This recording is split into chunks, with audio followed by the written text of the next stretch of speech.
ಇವತ್ತು Wesley memorial ಶಾಲೆಯಲ್ಲಿ ಮಾಡಿರ್ತಕ್ಕಂಥ ವಿಜ್ಞಾನ ವಸ್ತು ಪ್ರದರ್ಶನ ನಿಜವಾಗ್ಲೂ ಮಕ್ಕಳಿಗೆ ಭಾಳ ಉಪಯುಕ್ತವಾಗಿರ್ತಕ್ಕಂಥ ಒಂದು ಪ್ರದರ್ಶನ ಮಾಡಿದ್ದಾರೆ.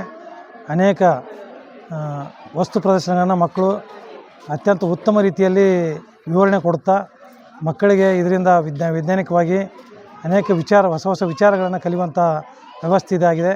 ನಿಜವಾಗಲೂ ಇದು ತಾಲೂಕಿನಲ್ಲಿಯೇ ಅತ್ಯಂತ ಉತ್ತಮವಾದ ವಿಜ್ಞಾನ ಪ್ರದರ್ಶನ ಅಂದರೆ ತಪ್ಪಾಗಲಿಕ್ಕಿಲ್ಲ. ಇಂಥ ಪ್ರದರ್ಶನಗಳು ಮಕ್ಕಳಿಗೆ ಕಲಿಕೆಗೆ ಮತ್ತು ವೈಜ್ಞಾನಿಕವಾಗಿ ಮಕ್ಕಳ ಮನೋಭಾವನೆ ಬೆಳೀಲಿಕ್ಕೆ ಉತ್ತಮವಾದ ಅವಕಾಶ ಅಂತ ನಾನು ಭಾವಿಸ್ತೀನಿ.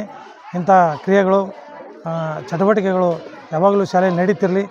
ಈ ಶಾಲೆಯ ಮಕ್ಕಳು ವಿಜ್ಞಾನಿಗಳಾಗಲಿ ಅಂತ ಆಶಿಸಿ ನನಗೆ ಕರೆಸಿ ಈ ಒಂದು ಪ್ರದರ್ಶನ ಉದ್ಘಾಟನೆ ಮಾಡಿಸಿದ್ದಕ್ಕಾಗಿ ಶಾಲೆಯ ಎಲ್ಲ ಆಡಳಿತ ಮಂದಿಗಳು ಮತ್ತು ಎಲ್ಲ ಮುಖ್ಯರುಗಳಿಗೆ ಮತ್ತು ಶಿಕ್ಷಕ ವೃಂದಕ್ಕೆ ಈ ಒಂದು ಪಾಲ್ಗೊಂಡಿರ್ತಕ್ಕ ಎಲ್ಲ ಮಕ್ಕಳಿಗೆ ನಾನು ಇಲಾಖೆ ಪರವಾಗಿ ತುಂಬ ಹೃದಯದ ಅಭಿನಂದನೆ ಸಲ್ಲಿಸ್ತಾ ಇದ್ದೀನಿ.